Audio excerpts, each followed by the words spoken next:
Zara Velthari pressed her long fingers against the control panel and watched the sensor display flicker with new data.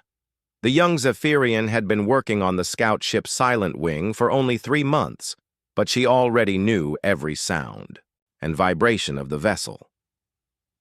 Today something was different. Her skin began to glow with pale blue light, a sign of excitement that all Zephyrians showed when they discovered something interesting. The sensor readings showed an energy pattern she had never seen before. It was coming from the old space station that floated dead in the darkness near the edge of their patrol zone. "Captain Thyros," she called across the bridge, "I am detecting unusual energy readings from the derelict station."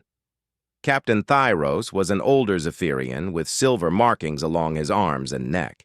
He had been exploring space for 30 years and rarely got excited about anything. "What kind of energy readings, Technician Velthari?" Zara checked her instruments again. The pattern was complex and powerful, unlike anything in the current galactic database. But there was something familiar about it, something that made her chest feel tight with worry. "The signature matches historical records, sir. Very old records." The captain moved closer to her station. Other crew members on the bridge turned to listen. Zara pulled up the data on her main screen so everyone could see. "According to our archives, this energy pattern belonged to human technology." Silence fell across the bridge. Everyone knew the stories about humans. They had appeared in the galaxy 300 years ago with ships more powerful than anything anyone had ever seen. Human warships could destroy entire fleets by themselves. Human soldiers were unstoppable in battle. Their technology was so advanced that most species thought it was magic. Then suddenly they vanished. All of them. No one knew where they went or what happened to them. Some believed they had transcended to become beings of pure energy. Others thought they had destroyed themselves in some terrible accident. A few whispered that they had simply moved on to conquer other galaxies. "That is impossible," Captain Thyros said slowly. "Humans have been gone for centuries. Our sensors must be malfunctioning." Zara ran the diagnostic sequence 3 times. Each time the results were the same.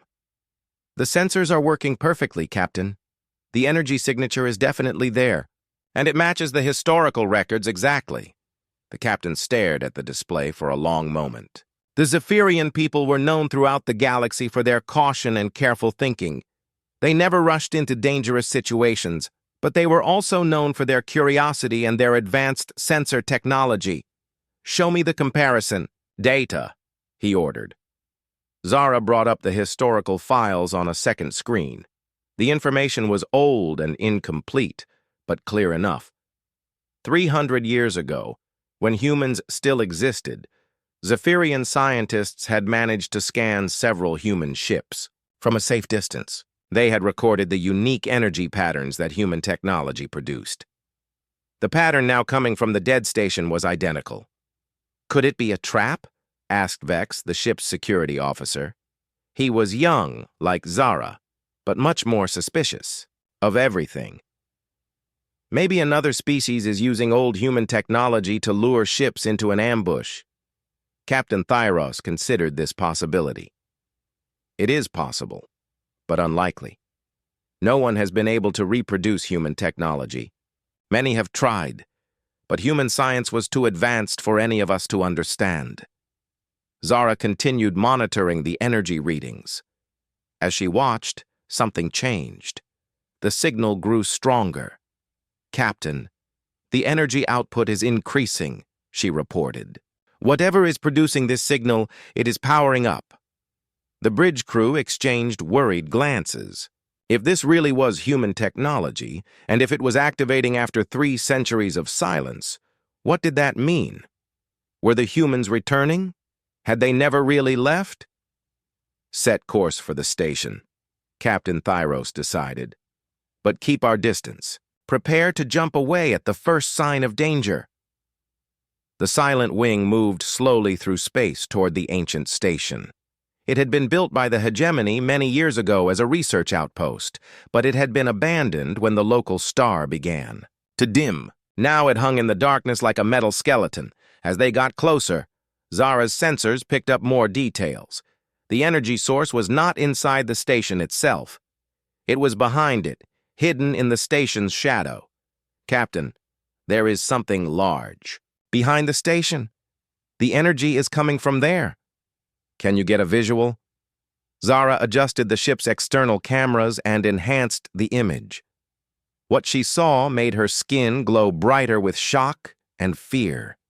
It was a ship, but not just any ship. It was enormous, easily 5 times larger than their scout vessel. Its hull was dark and scarred, covered with damage from weapons that Zara could not identify. Strange symbols were painted along its sides in a language she did not recognize, but the shape was unmistakable. She had seen it in the historical archives. This was a human warship. "By the ancient stars," whispered Captain Thyros.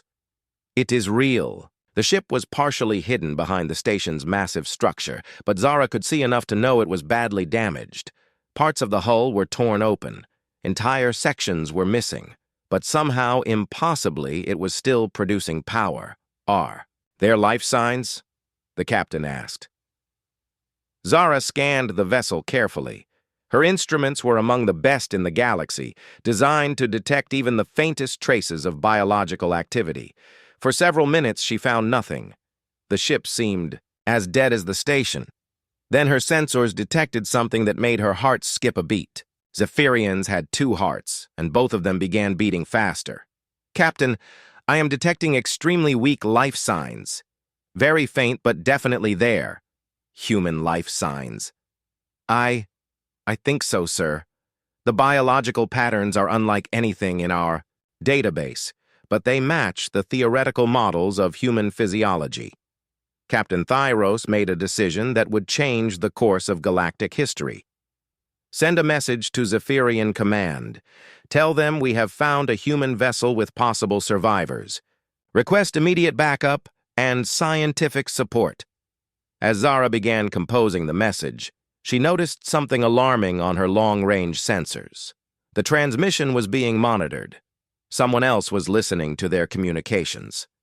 "Captain, our message is being intercepted. There are ships moving toward our position. Carthac signatures." The Carthac were an aggressive insectoid species that controlled a large portion of the galaxy through military might. If they learned about a human warship, they would certainly try to claim it for themselves. "How long until they arrive?" the captain asked. "Approximately 6 hours, sir." Captain Thyros looked at the image of the damaged human ship on the main screen. For 300 years, the galaxy had lived in the shadow of human legend. Every species told stories about the unstoppable human warriors and their incredible technology. Now one of their ships was right in front of them, with living humans inside. "Prepare a boarding shuttle," he ordered. "We are going aboard that ship." "Sir, that could be extremely dangerous," Vex protested. "We do not know what condition the ship is in, or what defenses it might still have." "The Carthac will be here in 6 hours," the captain replied. "If there are humans alive on that ship, we need to reach them first. This discovery could change everything." Zara watched the energy readings from the human vessel continue to fluctuate. Whatever was happening inside that ship, something was definitely stirring after 3 centuries of silence. She wondered if the humans would remember the galaxy they had left behind, or if they would see the current inhabitants as invaders in their territory.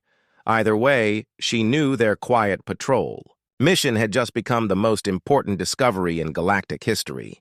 The boarding shuttle moved through space like a small metal fish swimming toward a sleeping giant. Zara sat in the pilot's seat, her hands steady on the controls despite the nervous energy flowing through her skin in waves of pale light. Behind her, Captain Thyros and Security Officer Vex checked their equipment one final time. "Remember," the captain said, "we do not know what we will find aboard that vessel. Human technology was far beyond anything we understood. Their ships might have automated defenses that are still active." Zara guided the shuttle around the massive human warship, looking for a safe place to dock. The vessel was even more impressive up close. Its hull was made of some dark metal that seemed to absorb light. Strange geometric patterns were carved into the surface, and weapon ports lined its sides like the eyes of a predator. There, she pointed to an opening in the ship's side. That looks like a docking bay. The bay was large enough to hold several shuttles, but it was completely dark inside. As their shuttle approached, lights suddenly activated along the walls. The human ship was welcoming them aboard. "That is not possible," Vex muttered. "The ship has been dead for centuries. How can it still recognize approaching vessels?" "Human technology," Captain Thyros said simply, as if that explained everything. They docked without incident. The shuttle systems reported that there was atmosphere in the docking bay, though it was thin and cold. They put on breathing masks and protective suits before opening the shuttle door. The inside of the human ship was unlike anything Zara had ever seen. The corridors were tall and wide, designed for beings much larger than Zephyrians. Everything was made of the same dark metal as the hull, and strange symbols glowed faintly along the walls. The air smelled of ozone and something else she could not identify. "The life signs are coming from deeper in the ship," Zara reported, checking her portable scanner. "Several levels down, near what appears to be the ship's core." They moved carefully through the corridors. Emergency lighting activated as they walked, creating pools of blue light that followed them through the darkness. The ship's computer systems were clearly still functioning, at least partially. Along the walls, they saw evidence of the battle that had damaged the vessel. Blast marks scorched the metal. Entire sections had been sealed off with emergency barriers. In some places, the walls had been melted by weapons that generated incredible heat. What could have done this much damage to a human ship? Vex wondered. Aloud. "Something terrible," the captain answered. They passed through several sections before reaching a large chamber filled with strange cylindrical devices. Each cylinder was about the size of a person and made of transparent material. Most were empty, but a few still contained dark shapes. Stasis pods, Zara realized. These are some kind of suspended animation chambers. They examined the pods more closely. Most contained the remains of what had once been humans, but the stasis systems had failed long ago. The bodies had not survived the centuries of storage, but one pod was different. Its systems were still active, humming with power. Lights blinked steadily on its control panel. Inside, Zara could see the shape of a human male, motionless but clearly alive. "The life signs are coming from here," she confirmed. Captain Thyros studied the control panel. The symbols were completely alien to him, but some of them were flashing in what seemed like a warning pattern. "Can we safely wake him up?" he asked. Zara ran her scanner over the pod and the figure inside. "His vital signs are weak but stable. The stasis system appears to be failing slowly. If we do not do something soon, he will die anyway.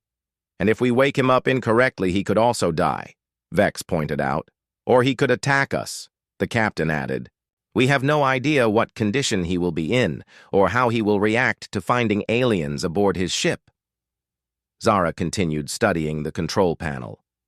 The human technology was incredibly advanced, but there was something about its design that seemed familiar. The patterns and symbols reminded her of mathematical equations she had studied. "I think I can understand some of this," she said slowly. "The humans used mathematical principles in their interface design.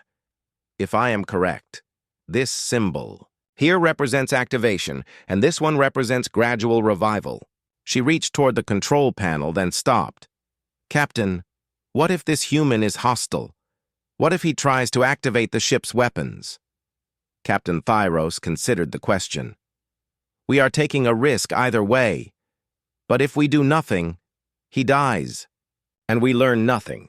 If we save him, we might discover what happened to the human race, and what is coming toward us," Zara added, remembering the energy readings that had brought them here. The captain nodded. "Proceed, but carefully." Zara pressed the symbols she hoped were correct.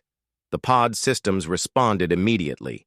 The humming grew louder, and new lights began blinking on the control panel. Inside the transparent chamber, mist began to form as the temperature slowly increased. "It is working," she reported. "His vital signs are strengthening." They waited for several minutes as the revival process continued. Finally, the pod's lid slid open with a soft hiss. The human inside remained motionless for a moment, then suddenly gasped and opened his eyes. He was larger than any of them had expected. Even lying down, he was clearly taller and more muscular than a Zephyrian. His skin was pale from centuries in stasis, and his hair was dark. When he sat up and looked at them, his eyes were a startling blue color. For a long moment, human and aliens stared at each other in silence. The human spoke first, his voice rough from disuse. What year is it?" Zara's universal translator worked quickly to convert his words. "By our calendar, it is the year 2387. The human's face went pale. 300 years, he whispered. "I have been asleep for 300 years. He looked around the chamber, taking in the damaged equipment and failed stasis pods. "The others, are they—" "We found no other survivors," Captain Thyros said gently. "I am sorry." The human closed his eyes for a moment, grieving for his lost comrades. Then he looked at them again. "You are not human. What species are you?" "We are Zephyrians," the captain replied. "I am Captain Thyros of the scout vessel Silent Wing. This is Security Officer Vex and Sensor Technician Velthari. What is your name?" "Commander Marcus Chen of the United Earth Ship Prometheus." He tried to stand, but stumbled. Centuries in stasis had weakened his muscles. Zara stepped forward to help steady him. When she touched his arm, she was surprised by how warm he was.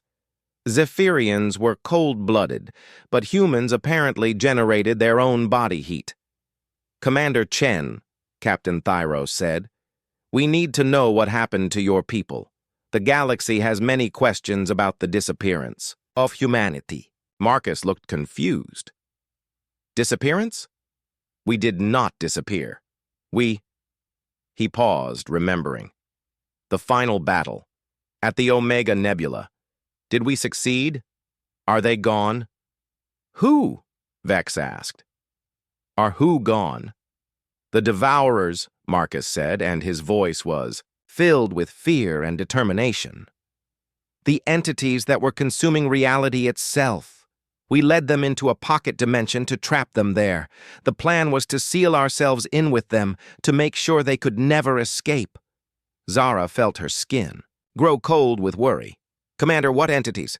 "We have no record of any species called Devourers." Marcus stared at her. "Then our sacrifice worked.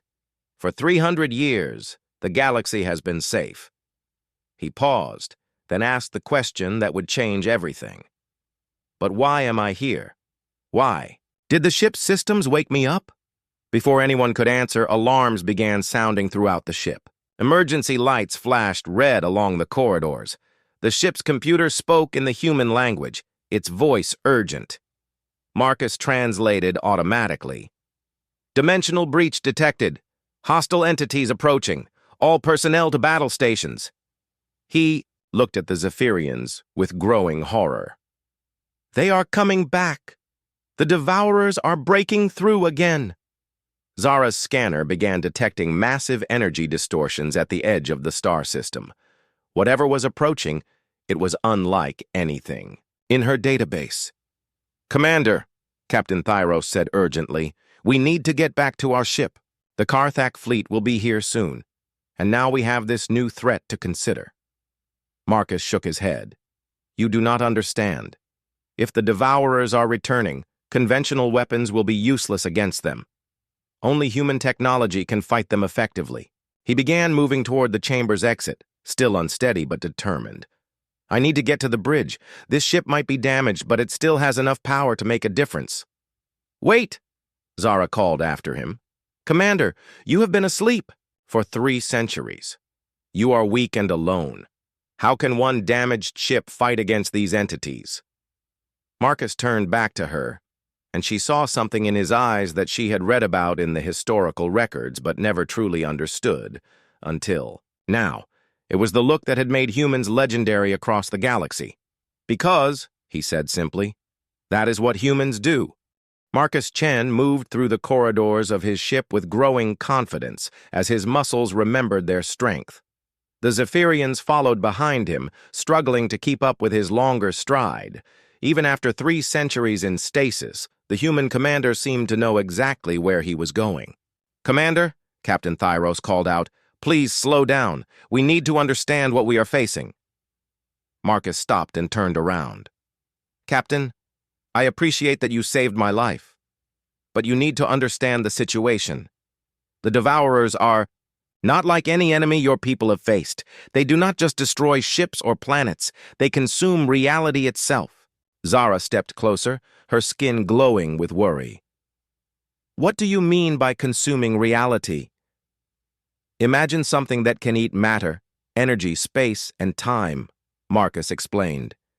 "They turn everything they touch into nothingness, a complete void. When they attacked our galaxy 300 years ago, entire star systems simply stopped existing. The corridor around them suddenly shook as the ship's systems detected something alarming. Marcus immediately moved to a wall panel and placed his hand on it. The panel glowed and displayed information in human symbols. "The dimensional barriers are definitely weakening," he reported.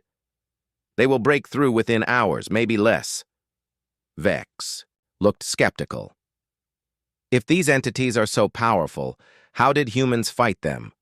Marcus began walking again, leading them toward the bridge. "Human consciousness has a unique property. Our thoughts and emotions create a kind of interference pattern that disrupts their ability to consume energy. We do not know why, but human neural activity is toxic to them.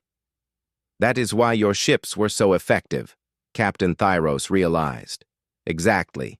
A human crewed vessel could actually damage them, while conventional weapons passed right through them, like they were firing at empty space. They reached the bridge of the Prometheus, and Zara gasped at what she saw.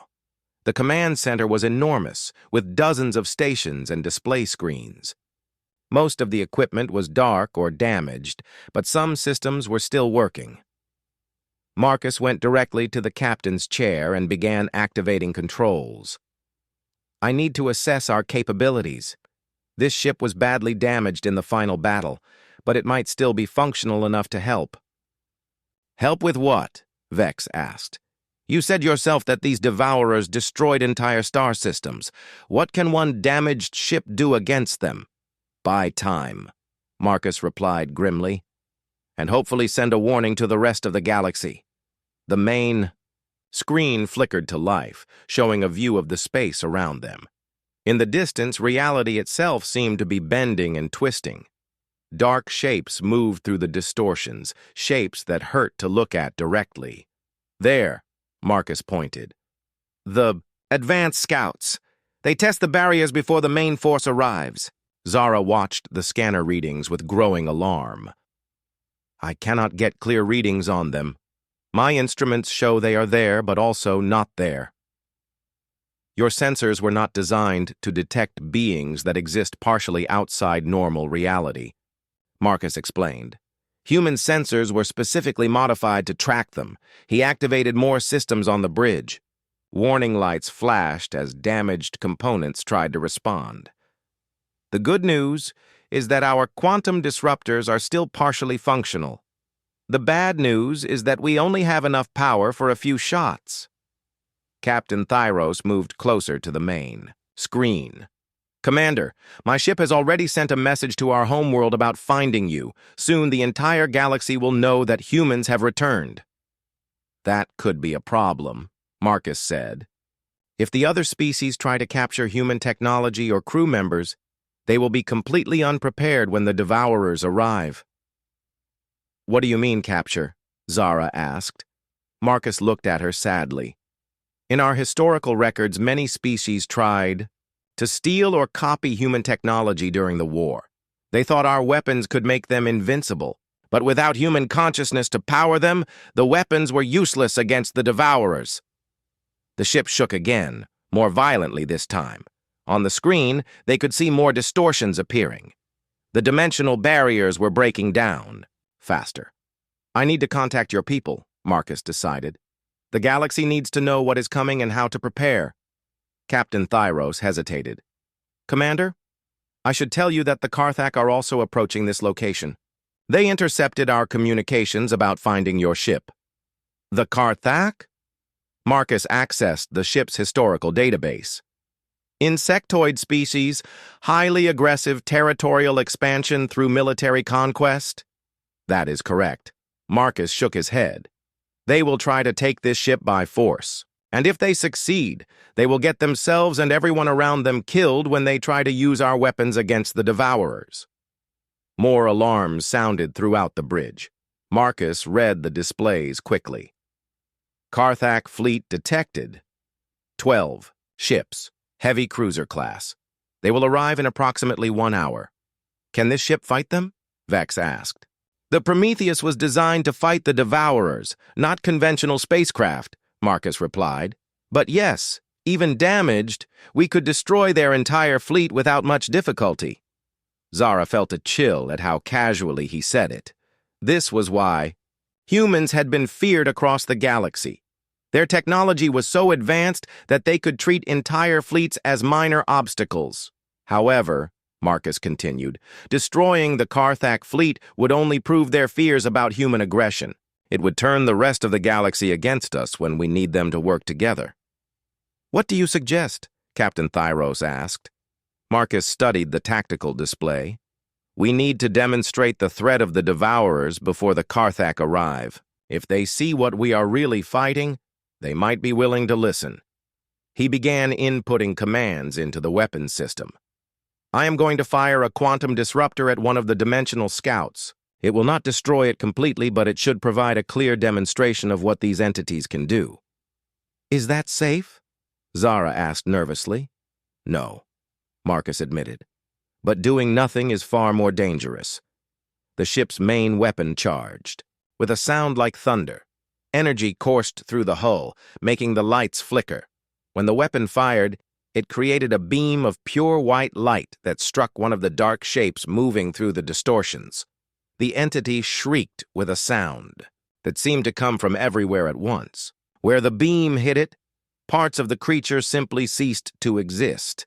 But instead of dying, it began to regenerate, consuming nearby matter and energy to repair itself. By the ancient stars, Captain Thyros whispered, it is eating the wreckage from the old station. That is what they do, Marcus confirmed. They consume everything to fuel their own existence. The only way to truly kill one is to disrupt its connection to our reality. On the scanner, more distortions appeared.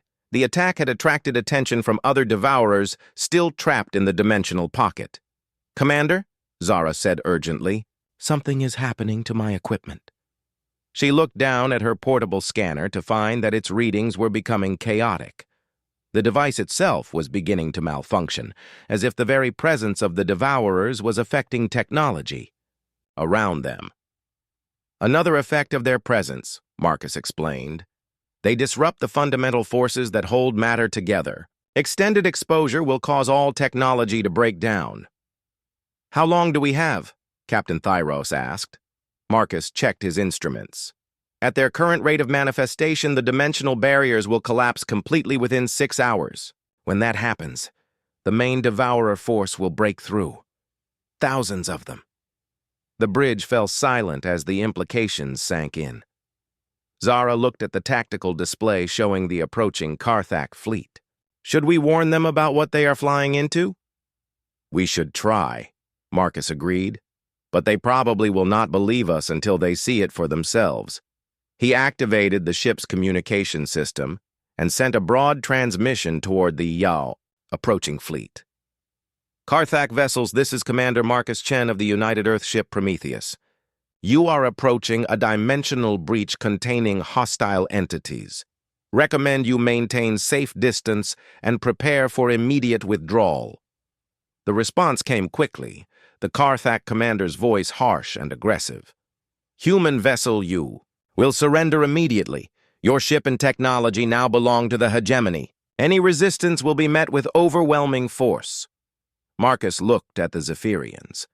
They are not going to listen. Can we escape? Vex asked.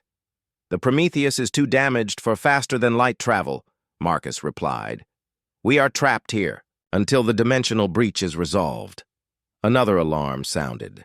The first Karthak ships were dropping out of hyperspace at the edge of the system. At the same time, more Devourers were beginning to push through the weakening barriers. Commander, Zara said, her voice filled with determination. What do you need us to do? Marcus looked at her with surprise. You are willing to help, even though this is not your fight? You saved our galaxy once before, Captain Thyros said. And if these entities are as dangerous as you claim, this is everyone's fight. Marcus smiled, and for the first time since waking up, he looked hopeful. Then we need to prepare for the most important battle in galactic history. The Karthak fleet moved through space like a swarm of metal insects, their ships bristling with weapons and aggressive intent. Admiral Krixtar commanded the force from his flagship, the Bone Crusher, and he was already planning how to divide the human technology among the hegemony's research facilities. Maintain attack formation, he ordered his subordinates. The human ship appears damaged. We should be able to overwhelm it quickly. On the bridge of the Prometheus, Marcus watched the approaching fleet with grim determination. 12 heavy cruisers, standard Karthak configuration. Their weapons are primitive but numerous. Can we fight them? Captain Thyros asked. We could destroy them all in under 10 minutes, Marcus replied matter-of-factly. But that would make us look like the aggressors. We need them to understand the real threat. Zara was monitoring the dimensional distortions, which continued to grow stronger. Commander, the barriers are breaking down faster now. I think our weapons fire accelerated the process. That is possible, Marcus admitted. Quantum energy can resonate with dimensional frequencies. More Devourers were pushing through the gaps in reality. The dark entities moved through space in ways that defied physics, sometimes appearing to exist in multiple locations at once. Zara's instruments could barely track them. Admiral Krixtar is demanding our surrender again, Vex reported from the communications station. Marcus activated the transmission himself. Admiral, I strongly recommend you withdraw your fleet. We are dealing with a threat that requires immediate galactic cooperation, not territorial disputes. The Karthak commander's response was predictably hostile. Human, your species abandoned this galaxy centuries ago. You have no authority here. Surrender now or be destroyed. He is not going to listen, Captain Thyros observed. Marcus made a decision that would change everything. Then we will have to show him. He began charging the ship's weapons again, but this time he targeted something different. Instead of firing at the Devourers themselves, he aimed at the space around them. What are you doing? Zara asked. Creating a demonstration, Marcus explained. I am going to use our quantum disruptors to temporarily stabilize the dimensional barrier in one area. When the effect wears off, the resulting collapse will show the Karthak exactly what we are dealing with. The weapon fired, sending cascades of energy into the distorted space. For a moment, reality seemed to solidify around one group of Devourers. The entities found themselves partially trapped in normal space-time. Now, Marcus said, the Karthak will be able to get clear sensor readings on them. Admiral Krixtar was indeed scanning the area, and what his sensors showed made his mandibles click with confusion. What are those things? They register as both matter and energy, but also as complete voids. Unknown entities, Admiral, his science officer reported. Our databases have no record of anything like them. Could they be human bioweapons? Before anyone could answer, Marcus's quantum field collapsed. The dimensional barriers snapped back into their weakened state, and the briefly trapped Devourers broke free with a shriek that could be heard across subspace frequencies. The release of energy created a massive explosion that consumed several pieces of debris from the old station. But instead of creating a normal blast pattern, the explosion seemed to fold in on itself, leaving behind an area of absolute nothingness. "By the Hive Mother," Admiral Krixtar whispered. "They destroyed matter itself." "Now do you understand?" Marcus transmitted to the Karthak fleet. "These entities do not just destroy ships or planets, they erase them from existence. And they are breaking through into our reality."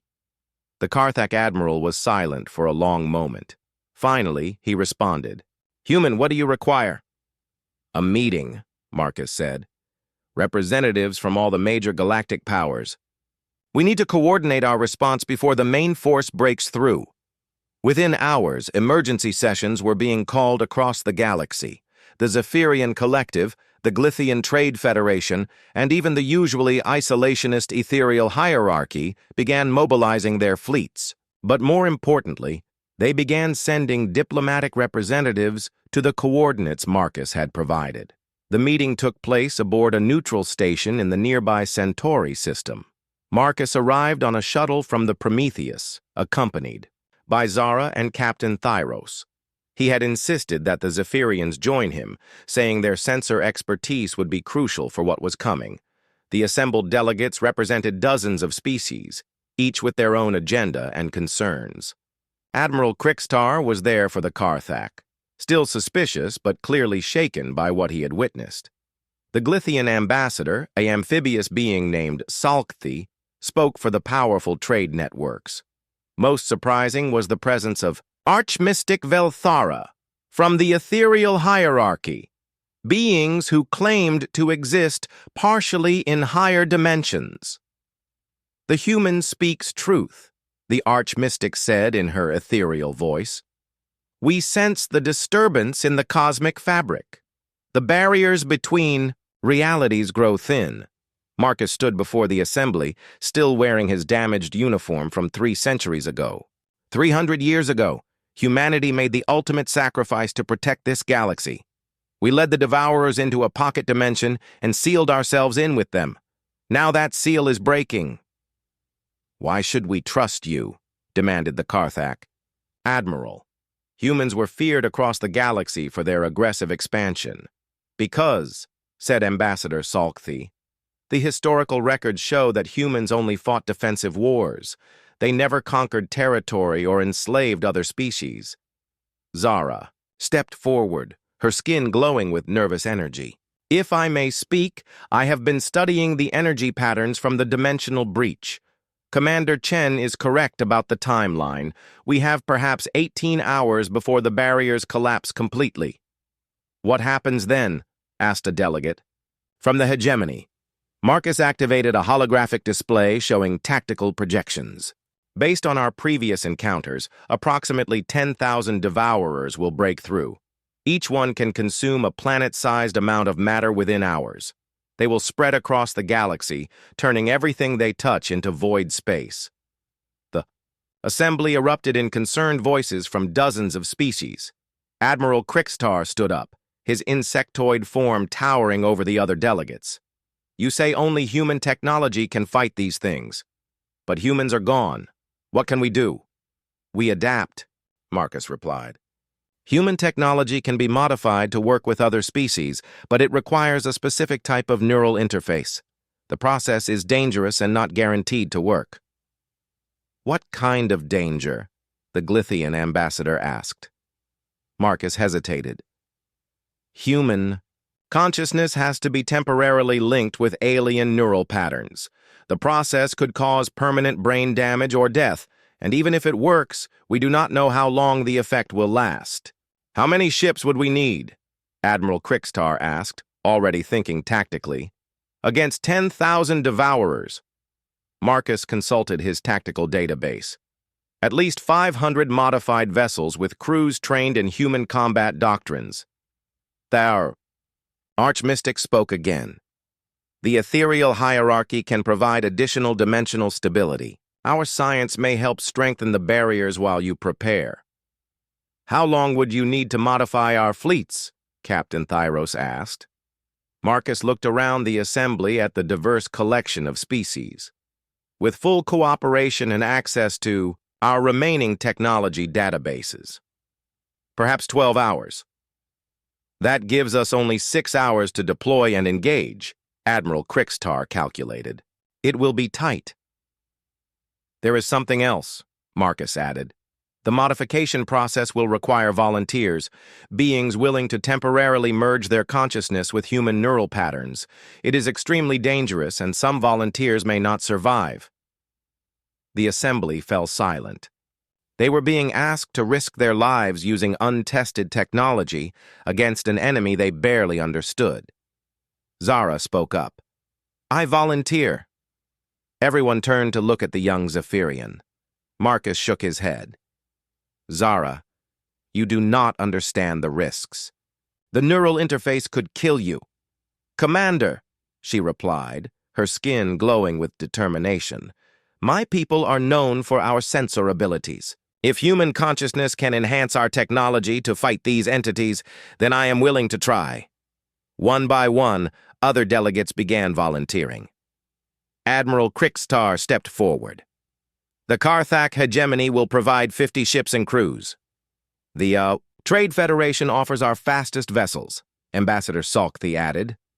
The collective will coordinate sensor networks, Captain Thyros promised. Marcus looked around the assembly with growing hope. Then we have a chance. Not a good chance, but a chance. What do you need us to do first? Admiral Krixtar asked.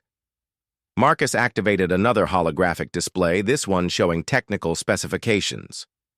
We need to begin retrofitting your ships immediately, and we need to prepare the neural interface chambers.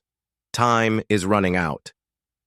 As the delegates dispersed to contact their respective fleets, Zara remained behind with Marcus. Commander, she said quietly, are you certain this will work? Marcus looked out the station's viewport at the stars beyond. Somewhere out there, reality itself was being torn apart by entities that defied comprehension. No, he admitted. But 300 years ago, a small group of humans faced impossible odds to save the galaxy. Now it is time for all of us to make that same choice. The next 12 hours passed in a frenzy of activity across dozens of star systems. Engineering teams worked around the clock to retrofit ships with human technology. Scientists studied quantum interference patterns they barely understood. Military. Commanders learned tactics that went against everything they had been taught.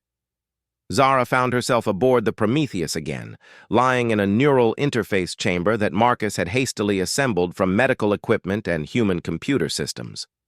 The device looked dangerous, with cables and sensors attached to her skull. Are you ready? Marcus asked, his hands moving over unfamiliar controls. I think so, Zara replied, though her skin was flickering with nervous energy. What will it feel like? I do not know, Marcus admitted. This has never been tried before. We are attempting to temporarily overlay human neural patterns onto your consciousness. It should enhance your natural sensor abilities and allow you to operate human technology intuitively.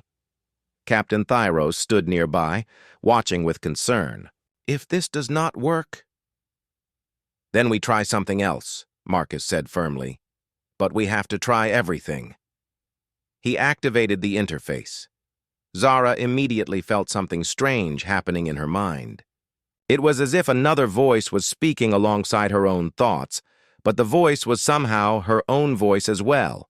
Images flashed through her consciousness, memories that were not hers, knowledge she had never learned, emotions that felt both foreign and familiar. For a moment she saw through human eyes and understood what it meant to feel the weight of protecting an entire galaxy. The process is stabilizing, Marcus reported. How do you feel? Zara sat up slowly. The world looked different now. Her enhanced senses could detect energy patterns that had been invisible before. More importantly, when she looked at the human control panels around her, their functions seemed obvious. I can understand the systems, she said in amazement. It is as if I have always known how to use them. Excellent. Now we need to test your ability to detect devourers. Marcus activated a sensor array that had been specifically designed to track the entities. Zara placed her hands on the control interface and immediately gasped. I can see them, she whispered. Not just their physical presence, but their effect on reality itself. They are like holes in existence, consuming everything around them. How many? Zara concentrated, extending her enhanced senses across space. Thousands. They are massing. Just beyond the dimensional barriers, waiting for the final collapse. Marcus nodded grimly. That matches our projections. The main force will break through in approximately 6 hours. Reports began coming in from the retrofit operations across the galaxy. The Carthac had successfully modified their heavy cruisers with human weapon systems. The Glythian trade ships were being equipped with enhanced shields. Even the mysterious ethereal hierarchy had contributed, providing dimensional anchor points that would help stabilize reality during the battle. But the neural interface process was proving dangerous. Of the first 100 volunteers, only 60 had survived the procedure. The others had suffered brain damage or worse when their consciousness could not adapt to human neural patterns. We are losing too many people, Captain Thyros reported. The casualty rate is unacceptable. Marcus looked at the status reports with growing frustration. We need those crews. Without enough modified vessels, we cannot establish a proper defense perimeter. Zara, still connected to the neural interface, suddenly had an idea. Commander, what if we do not need individual modifications for every crew member? What if we could create a network effect? What do you mean? In my enhanced state, I can sense the consciousness patterns of other beings nearby. If I could link with other sensor operators across the fleet, I might be able to share the human neural overlay through quantum entanglement. Marcus stared at her. That is theoretically possible, but it would require you to maintain neural links with dozens of people simultaneously. The strain could kill you, but it would allow us to field more ships with fewer casualties, Captain Thyros pointed out. Zara made her decision. I am willing to try. The plan was implemented rapidly. Neural interface stations were installed on the command ships of each major fleet. Volunteer sensor operators from multiple species underwent a modified version of the procedure that linked them to Zara's enhanced consciousness rather than directly interfacing with human patterns.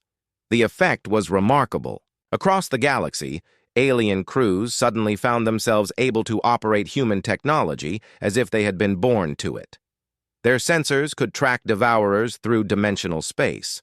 Their weapons could target entities that existed partially outside normal reality.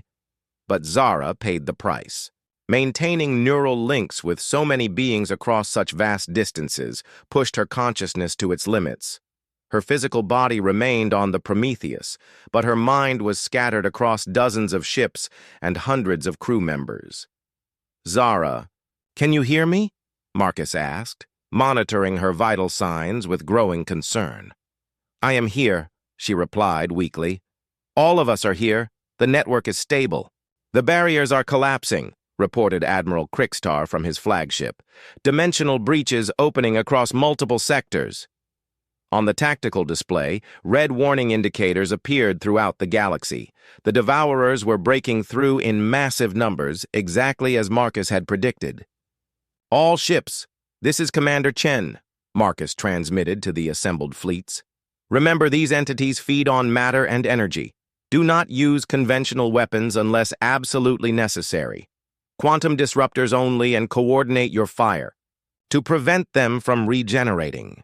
The first wave of devourers emerged from twisted space like living nightmares. They were roughly ship-sized, but their forms constantly shifted between different states of existence. Where they moved, space itself seemed to decay and crumble. Opening fire, Admiral Krickstar reported. The modified Carthac cruisers unleashed, their quantum disruptors in coordinated salvos. The weapons, originally designed by humans, but now operated by alien crews with Zara's shared consciousness, struck the Devourers with devastating effect. Unlike conventional weapons, which would have passed harmlessly through the entities, the quantum disruptors disrupted their connection to reality. The targeted Devourers shrieked and began to dissolve, their forms breaking apart into harmless energy. "It is working," Captain Thyros reported from his position coordinating the Zephyrian sensor network. "The human technology is effective when operated through the neural link, but the Devourers adapted quickly. The second wave emerged using different dimensional frequencies, making them harder to target. Some began consuming the wreckage from destroyed ships to fuel rapid regeneration. They are learning our tactics," Marcus observed. "We need to change our approach." Zara, her consciousness spread across the fleet, suddenly perceived a pattern in the Devourers' behavior. "Commander, they are not just randomly attacking, they are trying to reach something specific." "What do you mean?" "I can sense their intentions through the neural network. They are being drawn toward areas of high consciousness density, populated worlds." Marcus realized the horrible truth. They are not just trying to consume matter and energy, they are specifically hunting for intelligent life. "Because consciousness is what they cannot easily digest," Zara continued. "That is why human neural patterns are toxic to them. They need to eliminate sources of organized thought before they can safely consume everything else." This changed the entire battle strategy. Instead of trying to destroy all the Devourers, they needed to protect the major population centers while finding a way to seal the dimensional breaches permanently. "All fleets, new orders," Marcus transmitted.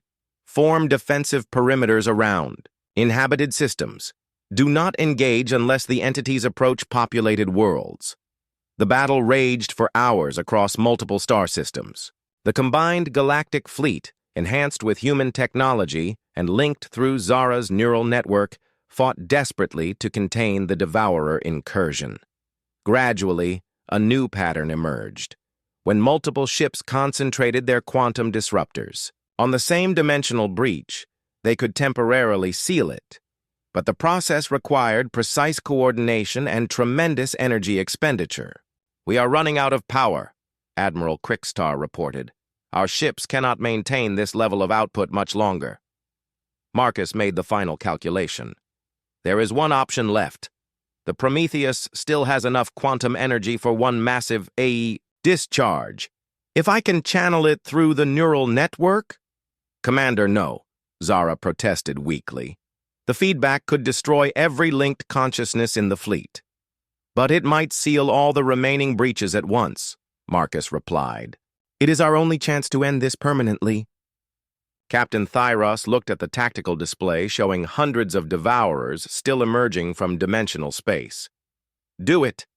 Marcus began the charging sequence for the Prometheus's main quantum array. The process would consume the ship's remaining power and likely destroy it, but the energy release would be channeled through Zara's neural network to every modified ship in the galaxy. "All vessels, prepare for synchronized quantum discharge," he transmitted. "This will either save the galaxy or kill us all." "Commander," Zara said softly, "thank you for trusting us with this burden." "Thank you for sharing it," Marcus replied.